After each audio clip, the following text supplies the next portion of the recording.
Assalamualaikum warahmatullahi wabarakatuh. Bismillahirrahmanirrahim.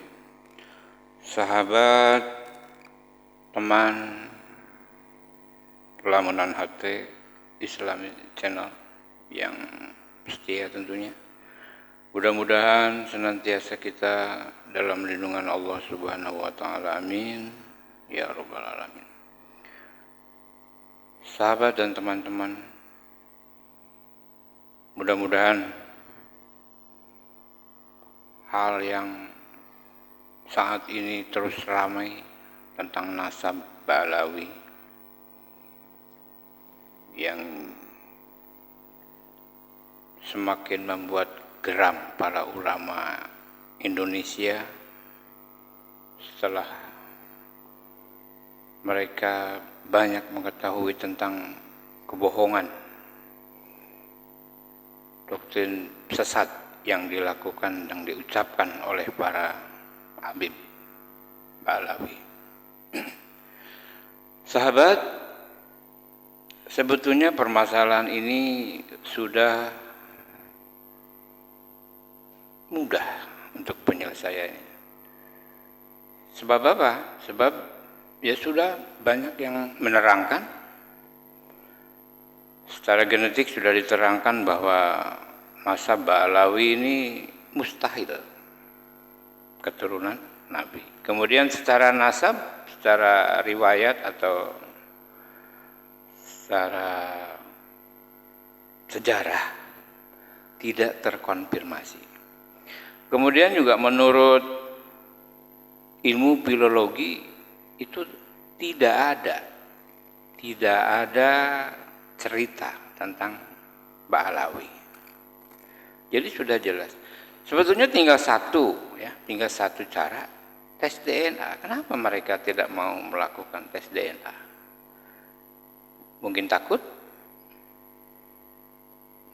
terbongkar, atau itulah manusia dengan segala nafsunya. Akan tetapi mudah-mudahan ada pihak-pihak yang menyadari ini semua, bisa menjembatani kepada para habaib ini untuk berani melakukan tes DNA. Berani dong, saya bicaranya mereka berani. Saya keturunan. Dan Rizik Syihab sudah jelas mengatakan di depan tadi, semakin banyaknya orang-orang yang mengaku Habib katanya. Ya tinggal bernarasi saja, tinggal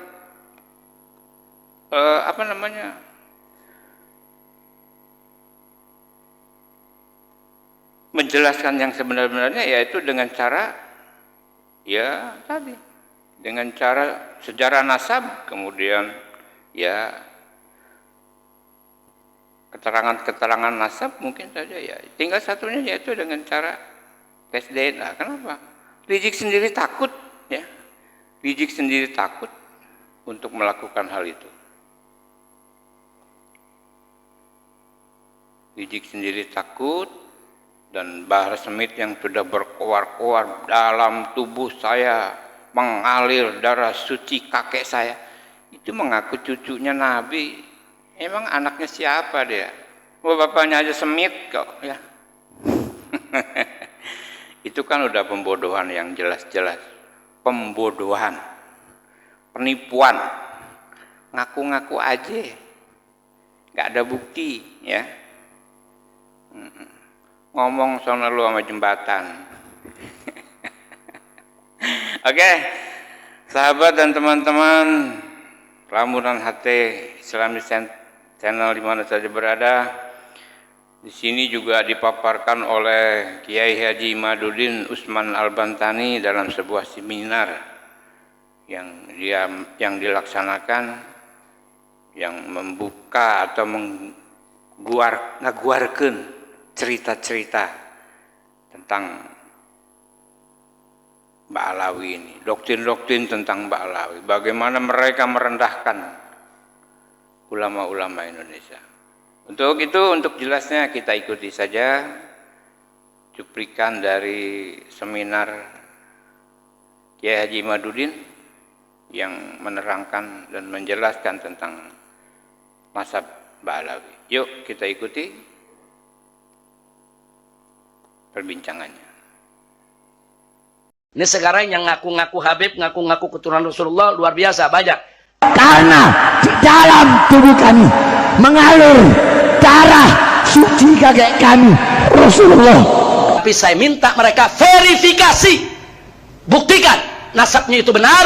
Tapi saya, Bahar bin Smith adalah salah satu Habib. Kalau mereka yakin nasab mereka benar, ya argumentasi dong. Pakai ilmu nasab, pakai ilmu sebenarnya bapak-bapak kan sudah baca, sudah sering juga di YouTube bahwa klan keluarga Ba'alwi yang ada di Yaman, Hadramaut, yang pada tahun 1800 sampai 1900 pindah ke Indonesia, mengaku dirinya sebagai keturunan daripada Kanjeng Nabi Muhammad Sallallahu Alaihi Wasallam.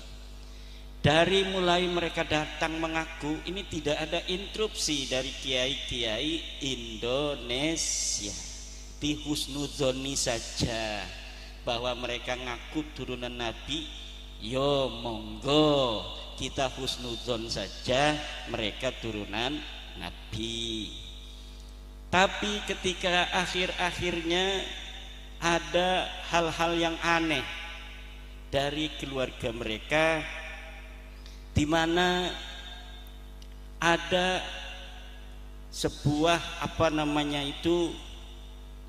jauh panggang daripada api dari pengakuan mereka sebagai keturunan Kanjeng Nabi dengan akhlak-akhlak yang ditunjukkan, dengan doktrin-doktrin yang ditampilkan. Ada yang ngaku lagi ceramah sebagai saya ini cucunya Rasulullah, dalam tubuh saya mengalir darahnya Rasulullah. Ada lagi yang menghina-hina ulama. Ada lagi penceramah mereka mengatakan kiai, kalau kiai ini menikahi Habibah perempuan mereka, maka itu kiai tae. Nah ini naudzubillahimin.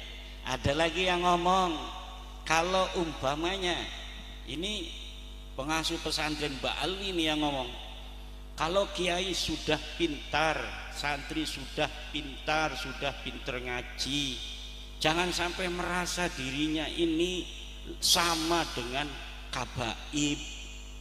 Kalau misalnya kiai merasa dirinya dengan ilmunya derajatnya sama dengan kabaib, maka ini kiai yang tidak akan mendapat syafaat dari Kanjeng Nabi Muhammad Sallallahu Alaihi Wasallam. Nah dari berbagai macam itu, apalagi tentang ngaku-ngaku sejarah, pembelokan makam yang tadinya KRT Sumodiningrat kok jadi orang binnya bin Yahya, Pangeran Diponegoro jadi Bakbud. Lah orang Jogja asli kok jadi Bakbud, ini piye? Jadi aneh gitu.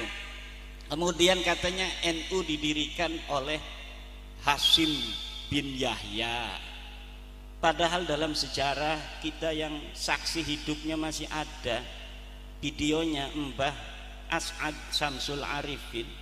Itu tidak ada cerita-cerita bahwa NU didirikan oleh Habib itu tidak ada. Yang ada Mbah Hasyim Asy'ari minta petunjuk kepada gurunya Mbah Khalil Bangkalan. Kemudian Mbah Khalil Bangkalan mengirimkan tongkat, mengirimkan tasbih kepada Mbah Hasyim bahwa keinginan untuk menyatukan kiai-kiai pesantren yang ada di Indonesia direstui, diantarkan oleh Mbah Khalil dengan perantara Mbah As'ad Samsul Ngarifin. Lah Mbah As'adnya baru meninggal, videonya masih ada, cerita tentang sejarahnya masih ada. Di situ ndak ada kabib-kabiban. Lah sekarang kok sampai bikin LKS di DKI Jakarta, ada LKS untuk MI, katanya pendiri Nahdlatul Ulama salah satunya Habib Qasim bin Yahya. Lah ini aneh. Banyak lagi.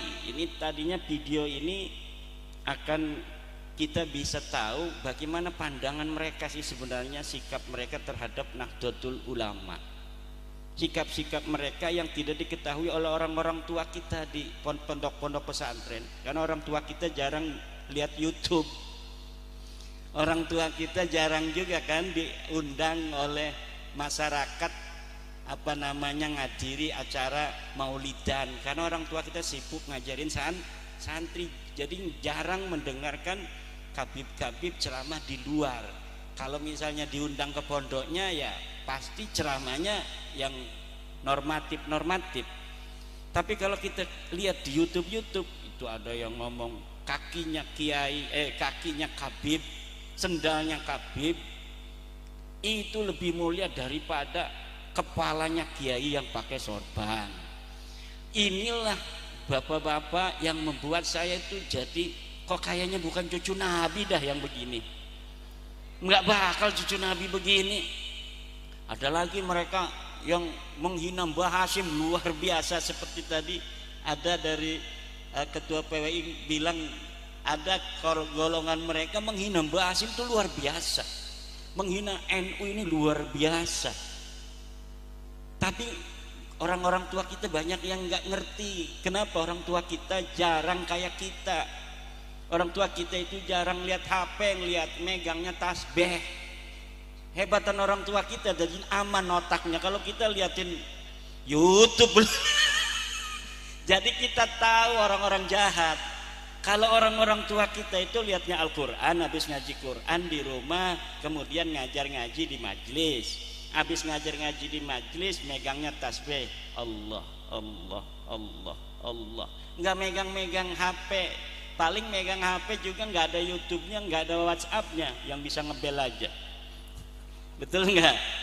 Lah inilah, jadi masih ada orang-orang tua kita yang belum tahu adanya fenomena-fenomena di tengah-tengah warga NU. Ini warga NU doang yang kena. Kalau saudara-saudara kita di Muhammadiyah itu nggak bakal kena doktrin kabib-kabib itu. Mereka tidak percaya mereka turunan Nabi dari dulu. Yang bahaya itu kita warga NU, karena warga NU percaya dari awal mereka turunan Nabi. Kalau Muhammadiyah, Al-Irsyad wa akhwatuha itu ndak bakal kena apa-apa. Paling mereka senyum-senyum lihat video-video Mi'raj 70 kali. Emang dari dulu gua kagak percaya melu. Tapi kita sekarang warga NU ini, saya ngomong petang-tang potong-tong begitu, nerocos itu banyak juga yang ngomong naon itu Cina itu, yang dari Sunda ngomong itu, ngomong opo kata orang Jawa. Bahkan ada yang nganggap sesat segala macam. Ini Pak, saya dapat manuskrip, dapat Kutubung Qayyimah, ada kitabnya di abad 6 bahwa nasab mereka palsu. Ini buktinya, banyak kitab-kitabnya. Nggak percaya itu. Kan ada di dalam Al-Quran, lam yakunil ladzina kafaru min ahlil kitabi wal musyrikina munfakkina hatta ta'tiyahumul bayina pun munfakkin, nggak berhenti-berhenti. Rasulun minallahi yatslu suhufan mutahharah. Padahal sudah ada utusan yang bacain kitab suhufan mutahharah. Kalau sekarang memanuskrip gitu, tetap aja nggak percaya. Wa ma tafarraqal ladzina utul kitaba illa min ba'di ma ja'atuhumul bayyinah. Akhirnya yang bisa baca-baca kitab juga itu berbeda-beda pendapat. Dengan adanya tesis saya ini, yang bisa baca kitab pun berbeda-beda pendapat. Kenapa berbeda-beda pendapat? Karena ada kitab yang menerangkan mereka nyambung. Kitab apa itu? Kitab setelah mereka mengaku, yang ditulis oleh mereka sendiri. Namanya kitab Al-Burqatul Musyiqah. Jadi di abad 9 Hijriah mereka ngaku turunan Nabi, bikin kitab. Saya nama Ali, bapak saya bin Abu Bakar bin Abdurrahman bin Muhammad Maulad Dawilah bin Ali Sahibid Darak bin Alwi bin Al-Ghayyur bin Faqih Muqaddam bin Ali bin Muhammad Sohib Birbat bin Ali Koli Kosam bin Alwi bin Muhammad bin Alwi bin Ubed. Ubed ini kemudian disambungin kepada keluarga Nabi, katanya bin Ahmad bin Isa. Luhur mereka namanya Ubed. Ubednya Ubed bin Isa saja, nggak ada Ahmadnya. Luhur mereka itu Ubed bin Isa bin Alwi. Ada yang mirip, Ahmad bin Isa, Alwinya ditaruh di belakang. Jadi Alwi bin Ubed bin Ahmad bin Isa bin Muhammad An-Naqib, kemudian bin Ali Al-Uraidi bin Ja'far Shadiq bin Muhammad Al-Baqir bin Ali Zainal Abidin bin Husain bin Fatimah binti Nabi Muhammad. Ini silsilah mardudun la yuqbalu, silsilah yang ditolak, tidak bisa diterima. Kenapa ini silsilah kabib-kabib kepada Nabi ditolak, tidak bisa diterima? Karena silsilah yang ada di kitab mereka itu namanya khobar, berita. Berita itu mahtamalas sidqa wal kadhibah, sesuatu yang mungkin saja benar, mungkin saja salah. Kalau misalnya berita itu wafaqal haqqa fahada yuqbalu, kalau berita itu sesuai dengan kebenaran kenyataan, maka ini diterima. Ada berita ma khalafal haqqa fahada yuraddu, berita yang tidak sesuai dengan kebenaran, ini harus ditolak. Ada lagi ma la yu'rafu muwafaqatuhu wala mukhalafatuhu al haqqa hada yutawaqqafu. Ada berita yang tidak bisa diverifikasi kebenaran dan kesalahannya, maka ini harus ditangguhkan. Kalau nasabah alwi, masuknya ini bukan dia la yu'rafu muwafaqatuhu wala mukhalafatuhu, masuknya sudah ma khalafal haqq, sesuatu yang bertentangan dengan kenyataan, sesuatu yang bertentangan dengan kebenaran. Kata ulama, berita yang ma khalafal haqqa hadza yuraddu, ini harus ditolak. Bertentangan dengan kebenaran dari mana? Bertentangan dengan 4 kebenaran. Kebenaran pertama, nasab alwi bertentangan dengan kebenaran kesimpulan ilmiah kajian pustaka kitab-kitab nasab dari abad ke-4 sampai abad 9. Bertentangan semua. Kan ini Ahmad bin Isa yang dicangkok ini adanya di abad ke-4 Hijriah. Adanya di abad 4 Hijriah. Dia hidup abad ke-3, meninggal abad ke-4. Maka untuk memverifikasinya kita ambil kitab abad ke-3 dan abad ke-4. Kitabnya ada. Kitab sejarah-sejarah Ahmad bin Isa, anaknya berapa ada. Abad ke-3, ke-4, ke-5, ke-6, ke-7, ke-8, ke-9. Saya kumpulkan semua dalam teori sejarah namanya heuristik. Apabila kita ingin meneliti sebuah peristiwa sejarah, maka harus kita lakukan pertama itu heuristik, mengumpulkan seluruh bahan-bahan sumber-sumber sejarah yang berkaitan dengan peristiwa sejarah itu. Karena mereka mengaku di abad 9 Hijriah, namanya Ali As-Sakron. Yang diaku di abad ke-3 dan ke-4, maka kita cari kitab-kitab dari mulai abad 9 ke bawah sampai abad ke-3 dan ke-4.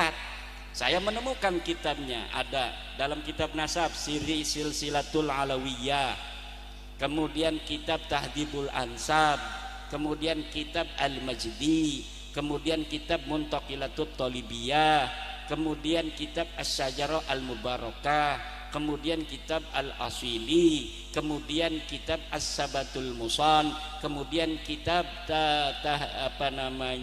Ibnu Inabah, kemudian kitab An-Nabhah Al-Ambariyah. Itu kitab-kitab nasab. Kemudian kitab-kitab sejarah kita cari juga. Sejak abad ketiga apakah sudah ada kitab sejarah yang tulis? Di situ ada Sirah Ibnu Hisham, di situ ada kitab Tarikh Baghdad, ada yang di Yaman namanya Musallam Al-Lahaji di abad kelima. Di Yaman juga ada Ibnu Samurah, namanya kitab Tabaqatu Fuqaha'il Yaman. Ada kitab Al-Janadi, ada kitab Al-Iklil, ada kitab Al-Kamil fit Tarikh dan lain sebagainya. Semuanya saya baca, saya cari. Ini seorang namanya Ubaid yang ngaku anak Ahmad bin Isa.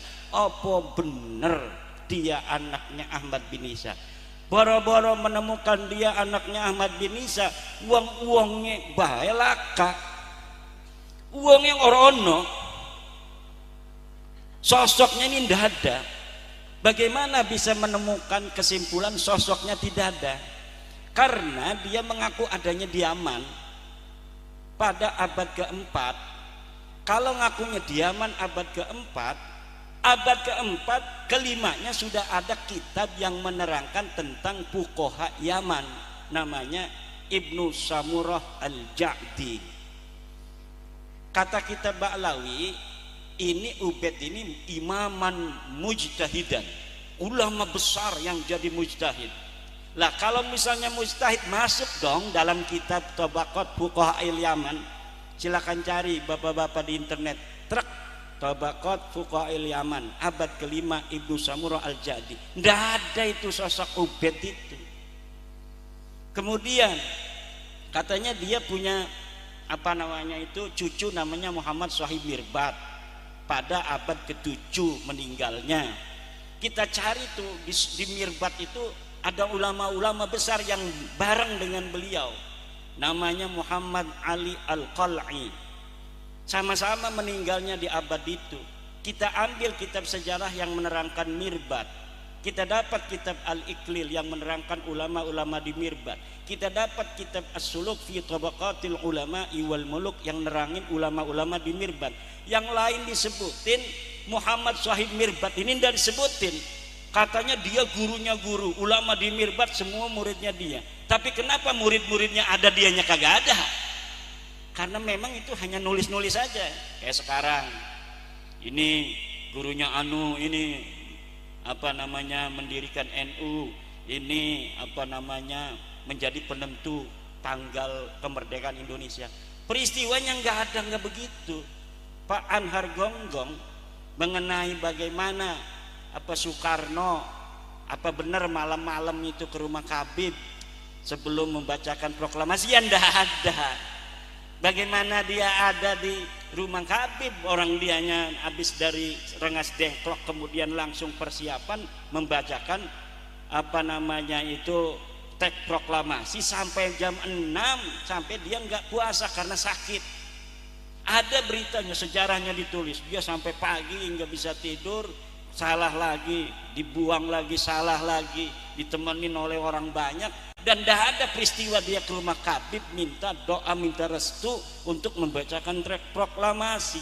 Tapi kan sekarang ditulis, banyak juga akhirnya yang percaya, dibikin juga YouTube-nya. Apalagi kalau yang ngomong orang besar, yang ngomong orang gede, ulama besar, waliullah, ya orang banyak percaya. Tapi qad tabayyana rusdu minal ghai, telah jelas yang baik dan yang buruk, telah jelas sekarang mana yang benar, mana yang salah. Nasab mereka tidak terverifikasi, nasab mereka bertentangan dengan kebenaran kitab-kitab nasab. Yang kedua, nasab mereka bertentangan dengan kebenaran tes DNA. Ini yang sulit dibantah ini, qot'i ini. Kalau tes DNA itu qot'i.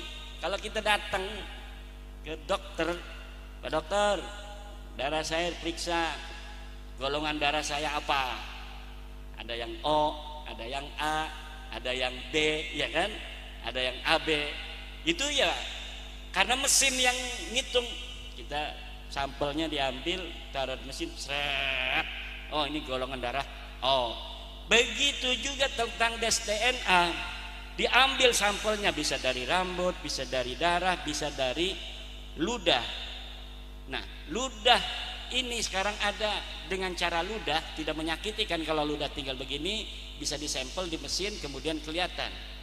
Oh ini Kiai Nurholis dulu leluhurnya adanya di Jawa Tengah sampai leluhur ke 50. Nah leluhur yang ke 51 ini adanya di Pakistan sampai leluhur yang ke 60. Leluhur yang ke 61 adanya di Mesir. Itu semua bisa kebaca Pak zaman sekarang ini. Dan mereka ini sudah tes DNA. Tes DNA-nya hasilnya mereka bukan keturunan Nabi. Dari haplogroup ada haplotype, ada haplogroup. Haplogroup itu dari Nabi Adam kemudian punya anak. Itu masih satu paling kan. Nanti kalau punya keturunan yang lebih banyak ada mutasi genetik. Nanti ada B, C, D gitu. Nanti kalau mutasi lagi keturunan Nabi Hud, Nabi Daud, Nabi Anu berbeda misalnya. Nah, ini sudah ada G sampai sekarang ini belum berubah. Dia bukan turunan Nabi Ibrahim. Dia bersaudara di Nabi Nuh. G ini saudara di Nabi Nuh. Nanti Nabi Nuh punya keturunan. Ini haplogrupnya bermutasi dari IJK menjadi J1. Dari J1 sampai sekarang belum bermutasi Nabi Ibrahim. Nabi Ibrahim yang J1 sampai sekarang keturunan garis lakinya sama semua haplogrupnya.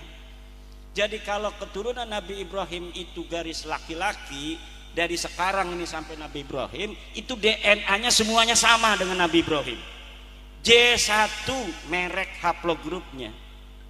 Nabi Muhammad itu garis lurus lanangnya laki-laki kepada Nabi Ibrahim. Nah setelah seluruh para sarip-sarip sayyid turunan Nabi yang ada di Timur Tengah itu dari berbagai klan itu diuji, banyak yang lulus. Ribuan marga lulus jadi keluarga Nabi. Beberapa keluarga enggak lulus. Yang enggak lulus ini termasuk Ba'alwi. Karena haplogrupnya Ba'alwi Kabib-Kabib ini bukan J1 tapi G. Mana G itu? Bukan orang Arab, bukan turunan Nabi Ibrahim, tapi orang Kaukasus yang ada di Asia Tengah. Itu negeri di mana dulu Ya'juj Ma'juj ya jadi situ.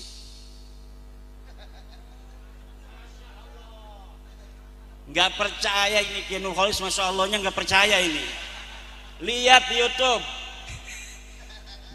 Karena sebelum isu nasab masalah Ba'alwi ini booming, itu ada juga isu nasab tentang Yahudi Khazar. Yahudi Khazar itu haplogrupnya G kebanyakan.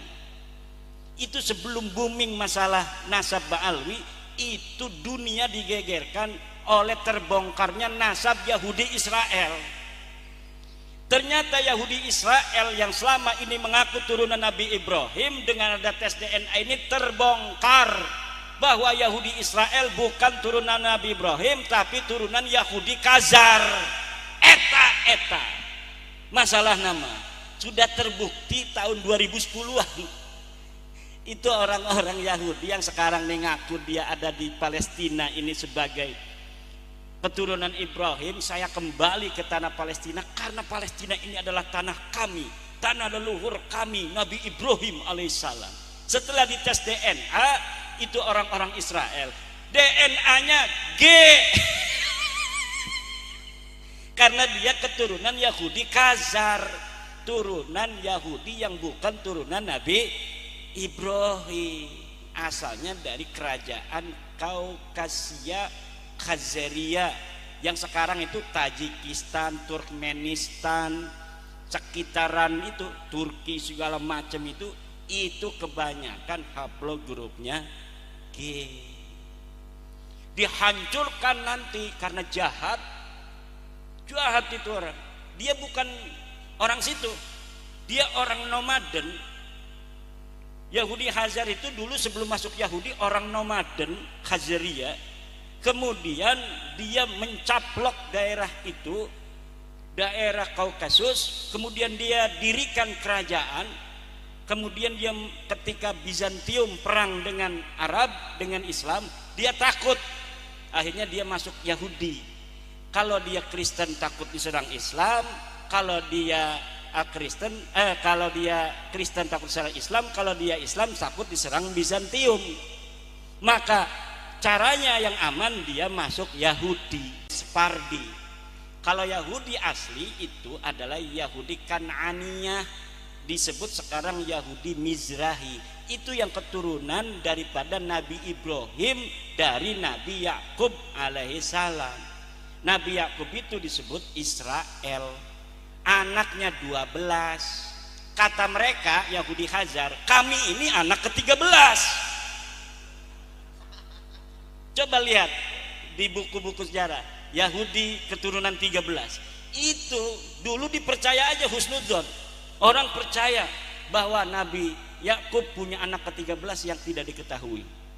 Tapi pas tes DNA sekarang mah itu udah kebongkar semua. Lah itu terjadi 2010-an tuh di dunia pendidikan, di dunia ilmiah itu sudah ketahuan. Tiba-tiba di tahun 2002, 2003 di Indonesia booming juga masalah nasab. Saya nggak ngerti ilmu DNA. Ya saya ngomongnya hanya nasab. Tapi sekarang dari Badan Riset dan Inovasi Nasional kan sudah buka suara bahwa setelah diteliti dia masuk ke family tree DNA sudah didapatkan 180 orang kabib kabas.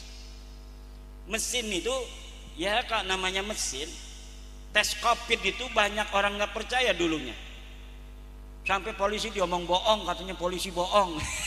Sampai polisinya aja yang ada yang nggak percaya itu. Saya punya teman polisi nggak percaya COVID. Kenapa? Ya otaknya dia belum bisa nerima. Masa iya katanya orang bisa kena COVID begitu langsung mati segala macam. Tapi ternyata ilmu pengetahuan memang tidak bisa dilaut. Saya ini orang nggak mau vaksin, nggak mau juga swab. Saya pernah diundang Kiai Maruf Amin untuk khutbah. Anaknya ngebel, katanya suruh abah suruh khutbah, nggak mau kata saya. Kenapa? Nanti suruh di swab. Saya nggak berani swab. Nggak mau saya di swab. Nggak katanya. Kenapa nggak berani? Nanti kalau saya positif santri saya suruh pulang semua kata saya sama polisi. Nggak katanya nanti kalau positif kena COVID nggak bakal dikasih tahu katanya. Yang penting tidak ketemu abah kalau misalnya positif. Oke kalau begitu. Akhirnya saya mau. Tapi akhirnya saya yang kurang percaya sama COVID itu kena. Taunya dari rokok. Kok rokok ini kayak kabel begini? Saya lihat di YouTube ciri-ciri kena COVID. Jadi indera penciuman perasa ini hilang. Dan kalau ngerokok itu katanya nggak ada rasanya. Wah, kayaknya kena saya nih. Betulan saya punya adik sarjana kesehatan. Dek, punya nggak tes COVID? Ada Kang katanya. Bawa. Bisa nggak di sini kita tes? Bisa. Tapi tolong nanti kalau positif jangan kasih tahu siapa-siapa. Karena nanti dipanggil bupati suruh di karantina di hotel. Walaupun enak di karantina di hotel, nggak mau kita kayak ada orang di penjara begitu kan. Tolong jangan kasih tahu. Iya Kang, nggak apa-apa. Akhirnya pas di tes DNA kan dilihatin aja. Seret. Waduh, positif Kang. Waduh. Udah, santri mau salaman. Nggak mau. Saya nggak mau salaman sama santri. Kalau ada orang tua wali murid datang saya nggak mau nemuin. Kalau santri saya tetap ngaji. Kenapa? Takut dia pulang karena santri itu kan masih gagah. Dia itu mungkin sudah kena corona. Kalau dia pulang ke rumah nanti nyebarin corona di rumah. Karena kebal kalau santri-santri dia punya hijab bakar sama hijab Bukhari. Akhirnya semua orang percaya adanya COVID. Buktinya banyak kiai juga yang jadi korban syahid dalam corona. Ini ilmu pengetahuan Pak, kita serahkan pada ahlinya. Begitu pula dengan tes DNA. Saya nggak berani ngomong tes DNA sebelumnya. Kiai Sabilul Huda belum pernah ngomong saya. Kenapa? Karena takut. Karena kalau ditanya saya nggak ngerti. Tapi sekarang ahli DNA dari Badan Riset Indonesia sudah ngomong, dia digaji negara loh, bahwa saya telusuri di dalam family tree DNA dan situs-situs jasa DNA yang lain, para kabib-kabib Baklawi ini mustahil keturunan Nabi besar Muhammad sallallahu alaihi wasallam. Pakai bahasanya tal, nasabnya ditolak, nasabnya adalah terputus. Tidak ada mustahil, nggak ada. Tapi tes DNA berani itu para pakar-pakar DNA, karena mereka mah ilmu pengetahuan sains yang empiris yang dapat dibuktikan. Maka mereka berani ngomong bukan hanya batilun mardudun munqatiun, tapi mustahilun bi annahum min abna'i Rasulillahi Muhammadin sallallahu alaihi wasallam. Mustahil mereka itu cucu Nabi, anak turunan Kanjeng Nabi Muhammad sallallahu alaihi wasallam. Udah, kalau apa namanya itu tes DNA pakarnya udah ngomong, sebenarnya udah selesai. Tinggal mau nerima apa tidak, mau tobat apa. 550 tahun satu apa namanya Masehi, Nabi Isa lahir, Nabi Isa wafat 37 Masehi, umur 37 wafat menurut versi Kristen ini ya. Kemudian dia disebut oleh Paulus sebagai anaknya Allah, bin Allah. Itu berlangsung 550 tahun sampai 571 Masehi. Nabi Muhammad dilahirkan menjadi utusan untuk mengatakan bahwa Nabi Isa bukan anaknya Allah. Itu 550 tahun, Pak. Sama dengan nasabnya Balwi ini. Mereka ngaku 895, sekarang 2024, 550 tahun kurang lebih. Hitung pakai kalkulator. Gak mungkin bisa kebohongan itu lebih dari 550 tahun. Kita bisa berbohong kepada beberapa orang dalam beberapa waktu, tapi kita tidak bisa berbohong kepada semua orang untuk selamanya.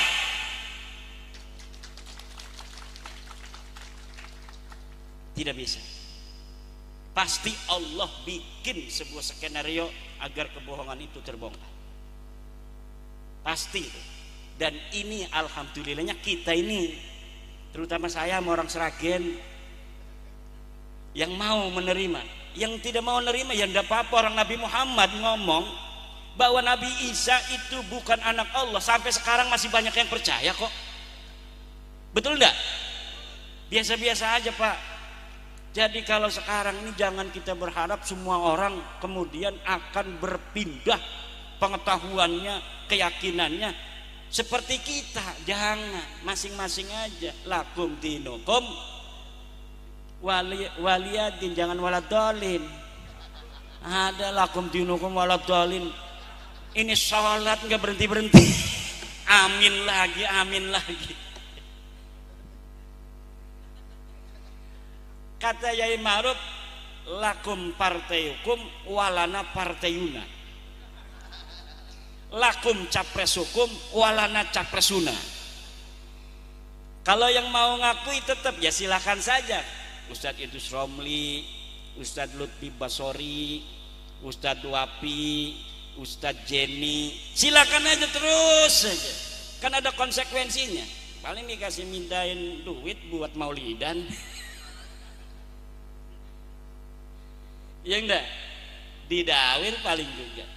Konsekuensi biasa-biasa saja. Jadi kita berbeda itu biasa. Yang enggak biasa, kalau ada yang enggak percaya jangan marah, itu aja. Gimana? Kalau kita enggak percaya ada Rasulullah minallahi yatslu suhufan mutahharah, ya jangan marah. Seperti sekarang ini toleransi. Orang yang enggak percaya Nabi Isa anaknya Allah, monggo Yang masih percaya monggo, lakum dinukum waliyadin. Lah kita yang sudah tercerahkan, kita yang sudah lihat kitabnya langsung, bisa dibeli Pak kitabnya itu As-Sajar Al-Mubarakah, sekarang sudah dicetak di Iran dan kita bisa pesan melalui Shopee. Apa aja sekarang bisa melalui Shopee, kalau dulu nggak bisa. Mbah Hasyim Asy'ari nggak baca kitab-kitab nasab Pak, karena buat apa zaman dulu baca-baca kitab-kitab nasab? Guru-guru kita itu nggak baca kitab-kitab nasab. Kenapa? Mereka lebih ibadah kepada Allah. Kitab yang didatangkan Fathul Mu'in, Tasawuf, Tafsir Jalalain, Ibnu Katsir, Ihya Bukhari, itu saja. Kita juga dapatnya dari mana? Dari luar negeri. Kitab-kitab yang tadi disebutkan itu hanya ada di luar negeri, yaitu di Qum, Iran.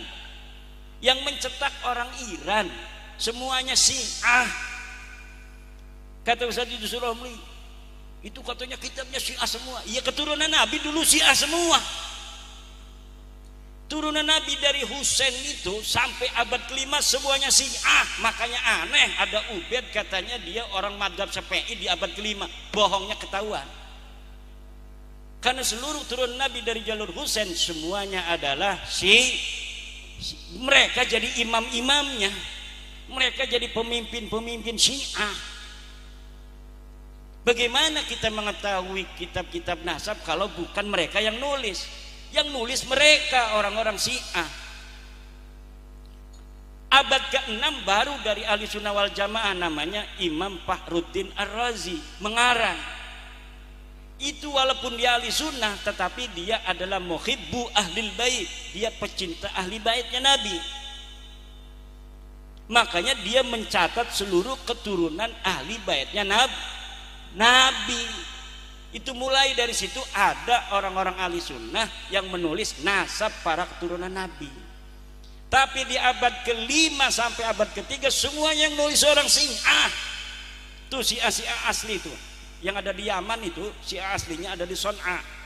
Di Son'a itu sekarang yang lagi perang sama Inggris, sama Amerika, itu keturunan Nabi yang sahih, namanya Ar-Rasi Al-Hausi.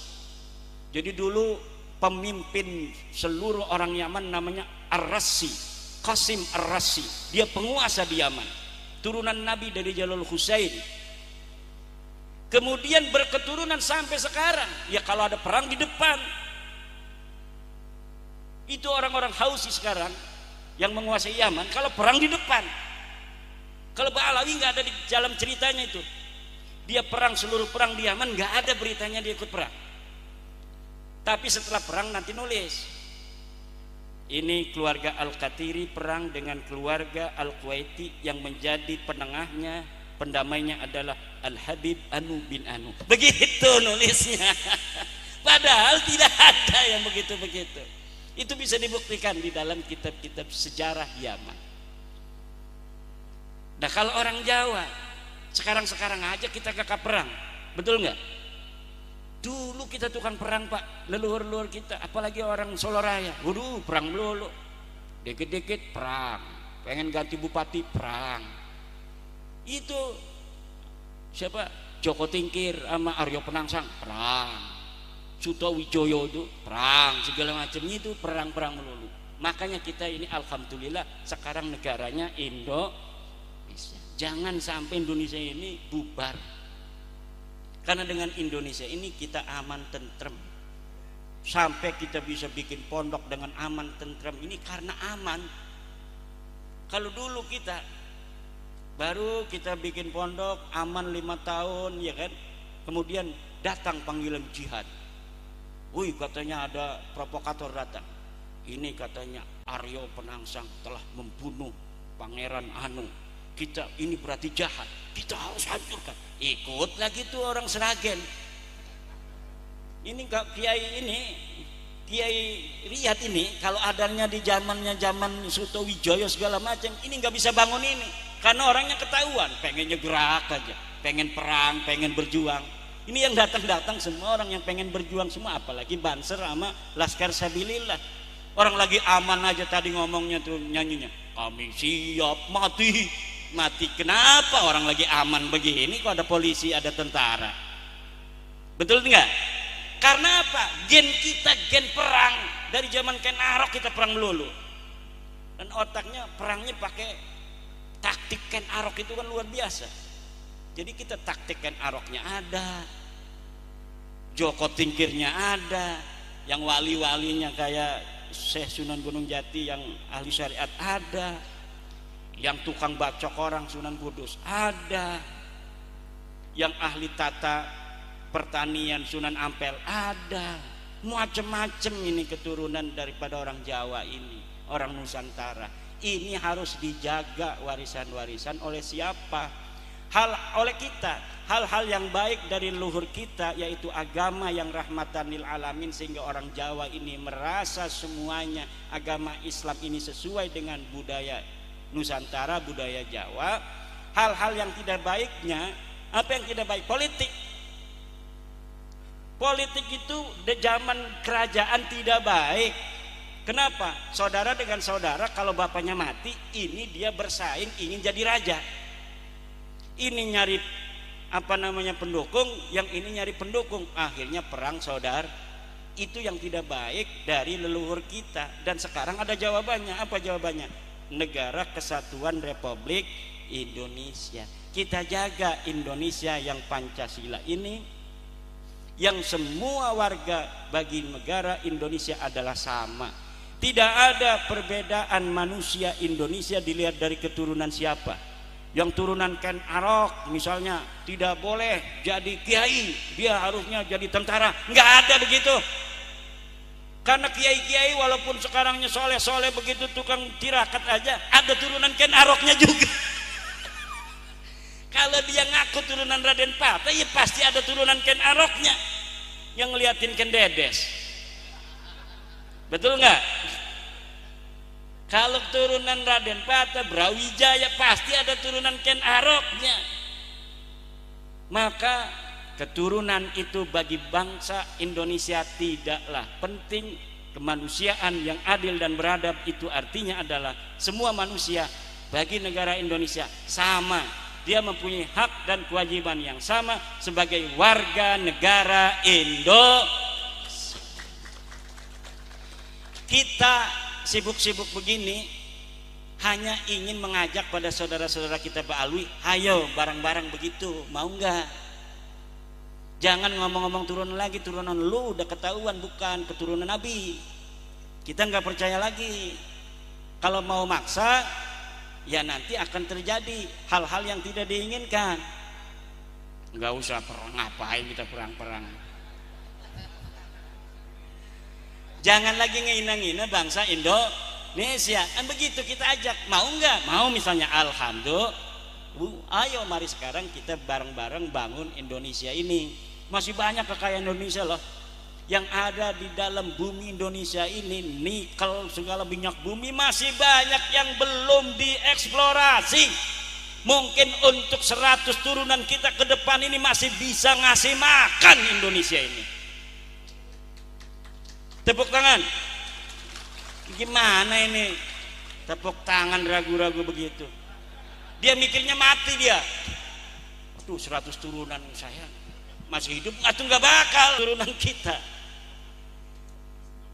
Ini yang ada di dalam tanah Indonesia ini, Pak. Ini kaya raya, ini negeri surga. Indonesia ini negeri surga. Jangankan daratnya, lautannya itu banyak minyak. Bahan dari untuk membuat nuklir itu ada di Indonesia. Kalau orang Indonesia bikin nuklir gampang, kita nggak perlu bahan dari luar, dari dalam negeri Indonesia ada. Minyak kalau hanya untuk memenuhi kebutuhan masyarakat Indonesia saja udah cukup. Padi kita makan cukup, Seragen kurang, banyak tuh di Banten tuh sawah bisa dikirim ke Seragen. Kalau misalnya kurang, di Kerawang paling banyak itu sawah, sampai ada peraturan tidak boleh membangun bangunan di sawah, dan sangat dipersulit kalau jual sawah itu di daerah Kerawang. Itu dalam rangka ketahanan pangan. Untuk apa? Untuk menjawab demografi penduduk Indonesia yang semakin bertambah. Tetapi insya Allah kita yakin Indonesia penduduknya berapapun, tanah kesuburan Indonesia ini akan mampu untuk memberikan oleh Allah makan untuk seluruh bangsa Indonesia. Kalau ada bangsa lain yang mau ikut di sini, silahkan, monggo, sesuai dengan peraturan Negara Kesatuan Republik Indonesia yang sudah menjadi warga negara Indonesia. Tetapi yuk bareng-bareng kita menjaga tenggang rasa, saling harga menghargai, hormat menghormati. Itu saja, betul tidak? Tidak ada kebencian kita pada siapapun. Yang ada selama ini kita dibohongi, yang selama kita direndahkan. Kalau ada yang masih mau direndahkan, monggo. Tapi saya dan siapa yang bersama saya nggak mau lagi direndahin, karena ternyata nasab kita lebih bagus daripada nasab ente. Ente banggain nasab, ternyata nasab aneh lebih hebat dari nasab ente. Nasab kita raja-raja di Nusantara, nasab ente nggak ada. Saya lihat kagak ada apa-apanya. Mi'raj 70 kali bohong, nggak terbukti. Katanya mustahid, kagak ada. Lah keluarga saya ada yang menjadi Sayyidu Ulama'il Hijaz, Syekh Nawawi Tenara, ratusan buku dikarang. Orang Indonesia siapa yang ada di Jogja, Solo, leluhurnya bisa bikin Candi Borobudur, Candi Prambanan, Candi Saujan. Saujan apa itu? Candi Cetok dan lain sebagainya. Itu susah tuh bikin begitu tuh. Kiai Riyad jangan sembarangan tuh. Kiai Riyad bisa bikinnya musola begitu doang. Dari batu dong kayak leluhur kita. Mana ukiran-ukirannya tuh? Nggak ada. Kita sekarang kalah sama leluhur kita. Leluhur kita ini luar biasa. Bukan hanya raja, tapi dia ahli pahat-pahatan. Kita bukan mahatin batu-batu supaya indah, cuma ngejaga saja Borobudur sampai ada yang ngebom tahun 80-an tuh. Walau kita agama sudah berbeda, kita sekarang agamanya Islam, dapat hidayah dari Allah, tapi warisan leluhur tetap harus dijaga sebagai bukti kebesaran daripada leluhur kita, bangsa Nusantara. Kita tinggal bikin luhur aneh, bikin Borobudur. Luhur ente bikin apa coba? Kagak ada. Coba lihat di sana, paling makam-makam palsu.